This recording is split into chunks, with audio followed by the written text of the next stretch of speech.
It's the big BJP huddle in Bengaluru, and Prime Minister Modi is already at the venue for the meeting, and so is BJP President Amit Shah. This is the first meeting after Modi came to power and the first under the leadership of BJP President Amit Shah. These are live visuals that are coming in from the BJP's national executive in Bengaluru. You can see that all tall leaders of the Bharatiya Janata Party sitting in the front row with BJP President Amit Shah as well as Prime Minister Narendra Modi, who's being greeted by a lot of people at that particular venue. It's a photo op that is going on at this moment. You can see that Prime Minister Narendra Modi is with Sadanand Gowda, that's Arun Jaitley, the Union Finance Minister, along with BJP President Amit Shah.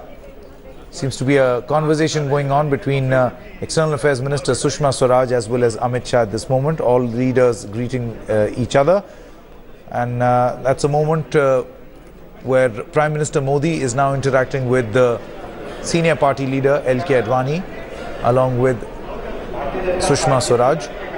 Remember, this is the first time the news that we are getting is that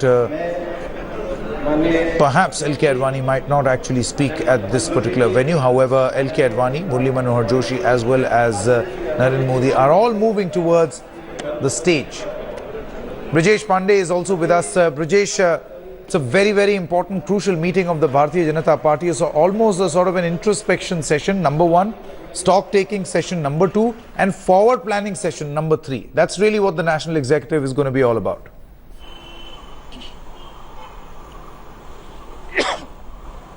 Well, absolutely, Sanket. And one of the more important thing is that the government will be doing a very honest introspection on most of the scheme which it has launched, because they feel that there's a feel that until and unless they realize whether the policies they have introduced is percolating down to common man, there can't be a real measure of success. And apart from that, the land acquisition bill will also come in for discussion. We are being told that there is going to be a PowerPoint presentation in the national executive. And apart from that, we have just come to know that Mr. Ravi Shankar Prasad has fractured his left hand, so he will not be introducing the proposal for foreign policy, and that now Ram Madhav is going to do that. Sanket? Right, Brijesh, do stay on with us. Well, these are visuals that you can see on your screen right now. The four people of the BJP, the tall leaders of the BJP on the stage at this moment.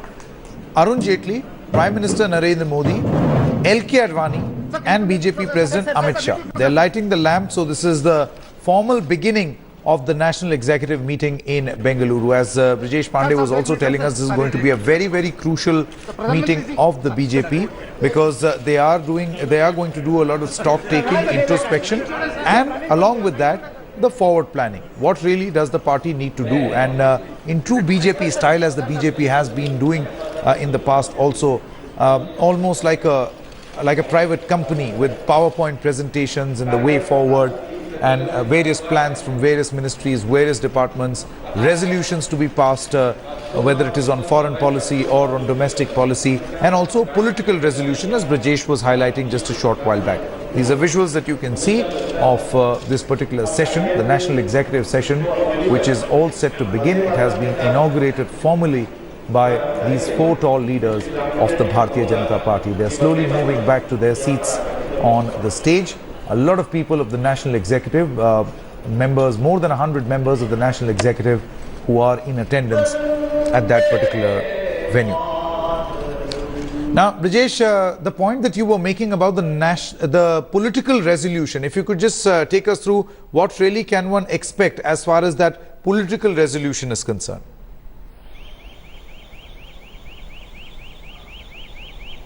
Well, there's going to be a great deliberation about, the various schemes and their political ramification. Say, for example, land acquisition bill. The government has been extremely wary, because initially it was felt that the round was won by the opposition when it was able to successfully paint the government as a pro-corporate, as somebody who is very pro-corporate and anti-poor and anti-farmer. And it was immediately only after when Gadkari and Prime Minister Narendra Modi retaliated, some sort of balance was restored. So they will also devise strategy of how to reach out to people and to convince them that this land acquisition bill is not pro-corporate, but it is pro-farmer, pro-poor, and the government of the day does not want to take away anything from the poor and give it to the rich. Apart from that, also deliberations will be done on the election strategy in Bihar, because remember, Sanket, this is going to be the most crucial assembly election which the BJP is going to fight at the end of this year, and a lot of political fortune is in a currency, a lot of political currency is really driving on that particular assembly. So all these deliberations will be done and during this political resolution. What exactly, Brajesh, is going to happen from here on? I mean, the session has been inaugurated. We have seen that the National Executive has kick-started. The one thing that we notice is that LK Advani is on the stage. What is the latest as far as Mr. Advani is concerned? Because, there has not been even one National Executive ever since the BJP was formed where LK Advani has not spoken. What is going to be his status in this particular meeting? Well,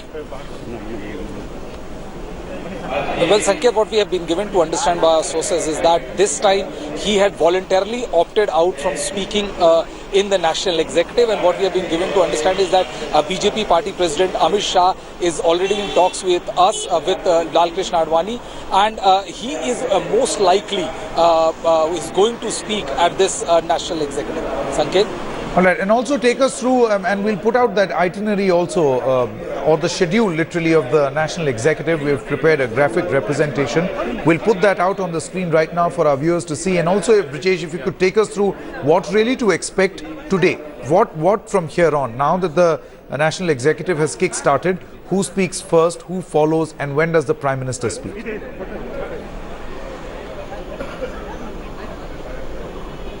Well, Sanket, the inauguration has just been done by Prime Minister Narendra Modi and Amit Shah. After that, Amit Shah will give a presidential address, and post that, we are expecting the foreign policy resolution to be introduced. And as Ravi Shankar Prasad was expected to introduce it, but now since he has fractured his left hand, Ram Madhav is supposed to do that, and there is going to be a deliberation. And after that, there is also going to be a PowerPoint presentation. The final speech of the National Executive will be made by Prime Minister Narendra Modi, and that is going to happen tomorrow when the National Executive is going to conclude. Sanket? That's right. The formal resolutions will in fact be passed tomorrow, as Brijesh Pandey is in fact telling us, cutting live to these pictures that you can see on the screen right now of the National Executive formally beginning. Senior leaders of the party are on the stage at this moment. They're formally being greeted by one another. That's the itinerary on your screen right now. The first meeting is supposed to take place at around 10:15. At 11:15 is a speech that is going to be made. 12:30 certain resolutions. 2:30 p.m. discussion on ways to strengthen the 7 northeastern states. And at 6 p.m. Modi likely to address a public rally. We'll play that itinerary out once again for the benefit of our viewers, so that you can know what really is the BJP strategy going to be. The meeting has in fact begun at 10 a.m. 10:15. In just a short moment from now, Amit Shah is expected to speak. There will be reports from all the BJP ruled states in just a short moment from now, and then a resolution on foreign policy is what we are expecting today. Modi, as we told you, is expected to speak in the evening, but tomorrow is going to be the all-crucial political resolution. What that resolution is going to be very, very interesting. We'll speak and Brijesh Pandey is going to speak to all his sources and perhaps get us this little information. On the stage right now, the powerful troika as far as the BJP is concerned of Arun Jaitley, Amit Shah as well as Narendra Modi, along with LK Advani. As Brijesh was telling us, that the information that we are getting is that LK Advani himself voluntarily opted out of speaking at the BJP National Executive. Perhaps the first time that the BJP patriarch is not going to speak at the National Executive. Pleasantries are being exchanged.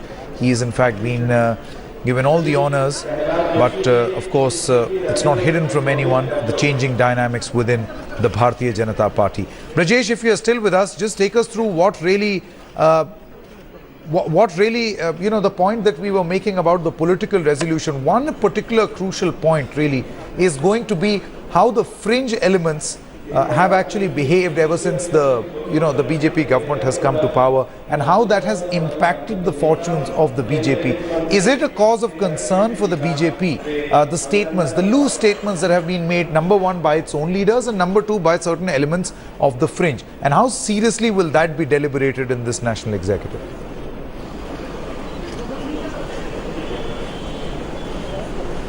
Well, there's a growing concern within the party because, Sanket, these kind of statements take away from what the government is doing and paint the government in a bad light. And there is a strong sense of disapproval within the government. If you remember the whole Ghar Wapsi thing which was started by RSS, Raj Shekhar, when he was started doing in Agra, and when after Prime Minister Narendra Modi expressed his displeasure to RSS, he was sent on leave. But this did not lead to stoppage of these kind of irresponsible statement. Several BJP member of parliament themselves spoke out of turn, and the government was painted in an extremely embarrassing light. So the government definitely wants to control it. How it is going to control it will definitely require very serious deliberation on the part of the government. Sanket? Absolutely. Brijesh, do stay on with us. Let's again go across to those pictures that we are getting from the national executive. You can see that in any moment now, the BJP president is going to make, Amit Shah is going to make his first ever speech as BJP president at the national executive. Remember, there are a number of states represented by the Bharatiya Janata Party. All those chief ministers are also present at this present moment. One such chief minister is the man on your screen, on the right hand side of your screen, Devendra Fadnavis, chief minister of Maharashtra, being given the honours by the BJP president Amit Shah. There are a number of those chief ministers who are present at this particular venue. Some former chief ministers are also present at that venue. Interesting choice, Bengaluru. Brijesh, what really forced the BJP to choose Bengaluru? Perhaps one state where they are not in power and they are hopeful, the only southern state where they ever had a government. They are hopeful that they would perhaps be able to regain power in the state of Karnataka all over again.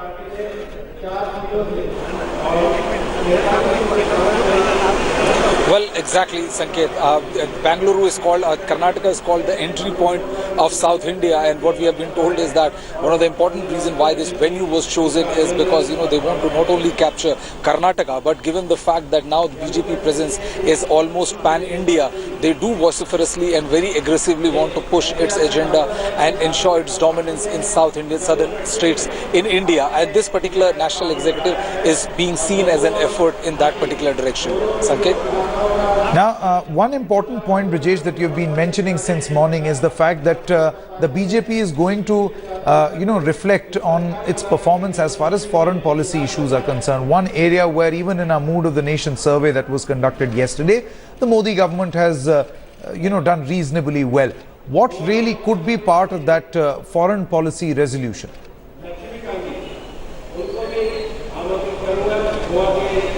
Well, Sanket, what we have been told is that, that the foreign policy resolution will consist of how the stature of India has grown by leaps and bounds under the leadership of Narendra Modi, and how the image of India has been enhanced several times with his timely and decisive action, his various trips abroad, be it United States of America or Australia, or his trips to southeastern states. They have really contributed to the enhancing of the image of India, and this particular resolution will talk a great deal about this aspect. Sanket? Now, Brijesh, I know that the deliberation process is beginning only today, and that deliberation is going to be carried out over the next 2 days. But based on your interaction with all BJP leaders, tall BJP leaders, leaders who are working at the ground level, what really is the forward planning initiative or the plan that the BJP has, particularly politically? As you were mentioning that there are crucial state elections that are due. Certain initial leads suggest that the BJP could in fact be doing well in these particular states, particularly Bihar. They have some sort of traction, a great degree of traction rather. What really is the sense that you are getting after speaking to all these people? What really could be their strategy in points about the forward planning initiatives?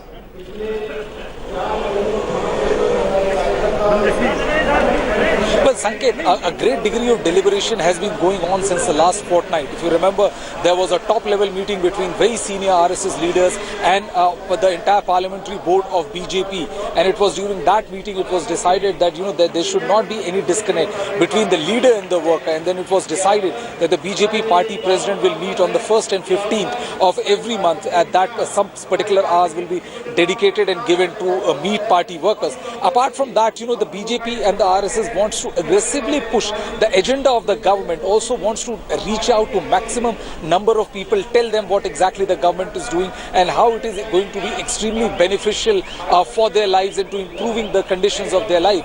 They have been doing this for the last 15-20 days. There have been a lot of deliberations to make sure that all the like-minded parties, all the like-minded people are on one platform. And this particular line of thinking will also find its way in the national executive. There could be, there was also talks of how they are planning to deal with the Delhi debacle as well. And yesterday we were told by Shehnawaz Hussain that that it hardly matters whether you win or lose, but you ought to have a policy which has far-reaching consequences. So all aspects, these aspects will be discussed threadbare. The BJP leadership is aware of the tremendous importance the state of elections in the state of Bihar holds for them. It's a kind of make or break state assembly election for them, Sanket, because if they don't win, and now they have a whole resurgent Janta Parivar, a unified Janta Parivar willing to take them on. Okay. So it's an extremely important assembly election. It will also definitely Okay, Brijesh, do stay on with us. We also have TV Today Network's consulting editor Rajdeep Sardesai on the phone line. Morning, Rajdeep. This is a big BJP huddle. Of course, a lot of things that need to be reflected within the party and what really is their strategy going to be. What do you make of the strategy of the Bharatiya Janata Party going forward?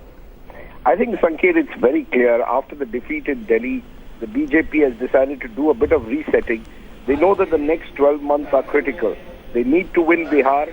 They believe that they can win Assam. They need to do well and grow in Bengal. These are their three immediate targets. The three immediate targets that they have is to grow in Bengal, to win Bihar for the first time on their own, and possibly to win Assam on their own. So I think that is the focus. Apart from, of course, growing in southern India, in states like Kerala. But my sense is that after what happened in Delhi, the party has been shaken off its complacency, and there is a sense that now they need to be back to their focused energy that they showed during the Lok Sabha polls, and expect some kind of greater integration with the RSS in the build-up to that campaign in Bihar, which is the next big election in November. Now, Rajdeep, that point that you are mentioning, that of course the Delhi debacle perhaps woke them up from their, sort of high horses that we can win. The invincibility factor of the BJP actually went, and particularly of Narendra Modi and Amit Shah. In terms of strategy, what really do you see as far as the strategy of the BJP is concerned to take this political agenda forward? Well, as you saw, Sanket, in Delhi, last-minute decisions were taken to draft in Kiran Bedi, for example, as the chief ministerial candidate. This alienated a large section of the committed BJP workers and second-level leaders. The party knows it cannot afford to make a similar mistake in Bihar. Bihar is now about 6 to 7 months away, so campaigning will soon start. They need to decide how do they take along the party cadres, how do they take along allies like Paswan and Upendra Kushwaha. Do they project Sushil Modi as their chief ministerial candidate, or do they leave it to after the elections as they did in Maharashtra? I think these are some of the key questions that they need to address. In particular, what role will Prime Minister Modi play? Do they put all their eggs in Mr. Modi's basket every time there is a state election? I think these are tough questions that the BJP has to answer, because until the Delhi elections, the BJP seemed to believe that the opposition was finished. Now there is a sense within the party that the opposition, particularly in a state like Bihar with Nitish and Lalu possibly coming together, cannot be written off, which is why my sense is that they will be better prepared in terms of working closely with the RSS in ensuring that they have the advantage in Bihar. Absolutely. Rajdeep, one point before we let you go. Today we are expecting in this particular national executive, of course the political resolution comes tomorrow, but today in the afternoon we are expecting a foreign policy resolution. You presented the mood of the nation India Today Group Cicero poll yesterday. There were certain findings to that effect yesterday as well. What really do you think has been the BJP's scorecard as far as foreign policy issues are concerned? It's very interesting in that India Today Cicero poll, Sanket, the biggest achievement of the Modi government was seen in improving India's international image. Now, Mr. Modi has been extremely proactive. Next week he goes to Europe. In May he goes to China. And there's a sense that the BJP wants to project the image that Mr. Modi has helped build India as a strong, assertive nation globally. And I think that will resonate in the foreign policy resolution, including possibly a strong message to neighboring Pakistan. So I think it's interesting that Mr. Modi, his international image at the moment seems to be stronger, or his achievements seem to be seen more in terms of foreign policy, not so much in terms of domestic policy, where there have been a lot of good ideas, a lot of good promises, but there is still an absence on delivery. And I think the other key issue that the BJP will have to address, apart from that foreign policy issue, is that of agrarian distress. With unseasonal rains, with the fact that in several parts of the country, farmers are in distress, how is the BJP going to reach out to the farmer, particularly, as I said, in the election, in the states that are going to the polls? I think there will have to be, while the focus today will be the foreign policy resolution, I think these are the issues, particularly also its relations, the internal Sangh Parivar relations, that will have to be sorted out before the Bihar elections. Absolutely. Rajdeep Sardesai, many thanks for joining us at this moment. We'll stay with this non-stop coverage in just a short moment as we are expecting Amit Shah to speak the first time as BJP president at the National Executive. All that and much more.